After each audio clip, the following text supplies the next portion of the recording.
trophy droughts have been ended in the Premier League in the past 2 seasons. In the 23-24 season, West Ham ended their drought with a Europa League title. It had been 43 years since their last one. And last season, it was Newcastle who won Carabao Cup, ending a 56-year drought. Spurs ended a 17-year drought with Europa League, and Crystal Palace winning the FA Cup title, ending a 119-year drought. It was their first major trophy. Now, who's chasing glory? Who will win their first ever trophy in the Premier League? Well, it's these 4 teams. For Fulham, 146 years it has been. For Brentford, it's been 135 years. For Bournemouth, it has been 126 years. And for Brighton, 123 years. Which team out of any of these 4 are you guys really hoping could end the drought this year? I got 2 choices for you. Number 1, full America, because of their ties between this country and it feels like this is America's team. So many Americans I know have chosen Fulham because of their history. Clint Dempsey, Brian McBride, all the players that have come through there. Craven Cottage is a wonderful stadium. It's right on the water. It's a cool club. There's a lot of Americans, and I would like to see some of my friends happy, even though I usually love to see them in pain. In this case, I'd like to see them happy. I also really like Brighton's model. I like their scouting model. I like the players that they bring through, the way that they play. For such a small club to have been successful in the way that they have and maintain, they're mainstays in the Premier League now. And it's because of the way that they scout, the way that they find players all around the world and then make a profit on them. I really like their sustainability. So either Fulham or Brighton, I would love to see them raise a trophy. 146 years. Isn't that crazy? Everybody was over 100 years.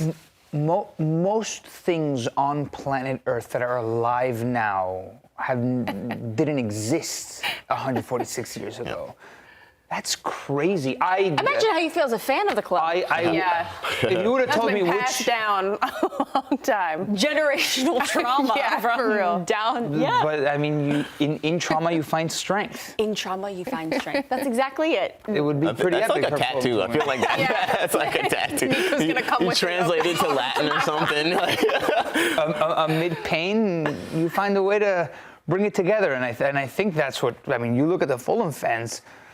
They're loyal. They're there every day. I think it's very difficult to have in American terms, if I may use an Americanism, a losing franchise and have the loyalty and support that you do. And that's why, like, an EFL Cup does bring so much hope and desire for a team like Fulham, for a team like Newcastle, for example. Like, look how much that EFL Cup meant for them when we've been kind of like sometimes reduced to Manchester City winning the EFL Cup or Liverpool winning EFL Cup recently, and it having Doesn't like this mean anything gray feeling to us because what is it to them? I was talking to my group chat about this yesterday. I'm putting into context how small some of these cities are. Newcastle metro area is 850,000 people. That's like Charleston, South Carolina.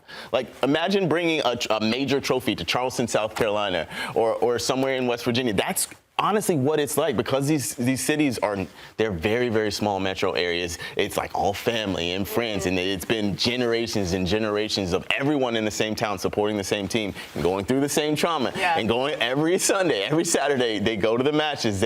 That's part of their routine, and it's so in the lining of their everyday lives. It's so interesting to me because we don't have a lot of things like that over here. It feels like too big. The NFL is like the biggest cities in the world. The NBA is some of the biggest cities. It's really interesting. It feels like proper football almost. And your city, or the cities here, also have so many different sports teams that like you could win in any way. But as we switch into Carabao Cup action that's kicking off today, round 2, a manager who really needs a good result is West Ham's Graham Potter, who's going up against Wolves today. Now, they've had 2 losses to start the season. It was a 5-1 loss to Chelsea and a 3-0 loss to Sunderland. So it really feels like the pressure is on Potter.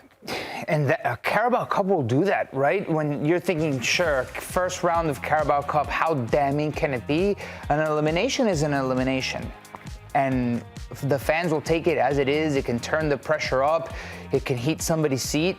And even though it's not a major competition like FA Cup, this will help shape the narrative to the beginning of the season. The eliminations hurt when you're expected to win. A team like West Ham against Wolves, maybe not man for man, but you look at this matchup on paper, West Ham's got to get through this, right? A trophy can save a terrible season. They could finish 17th, and if they won EFL Cup, it would be considered that's a success. Conference League. They were so bad that year in the Conference Look League. at Spurs last year. They finished 17th. I know. I was waiting for you to say Spurs. I don't know. I think I was kind of waiting for you guys to pick it up, but I had to do it myself. I was trying to Nico Cantor, but I caught it. But I think even a win for West Ham would just be tightening up defensively. Yeah. It's a nightmare on probably one of the worst teams I've seen on crossing, defensive crossing and defending it. And the second ball, the third ball, they've conceded most of their goals in the previous 2 games off of that. That would be a win for me just to see that come together a little bit more. Yeah, well, round 2 Carabao Cup action will kick off today at 2:45 p.m. Eastern.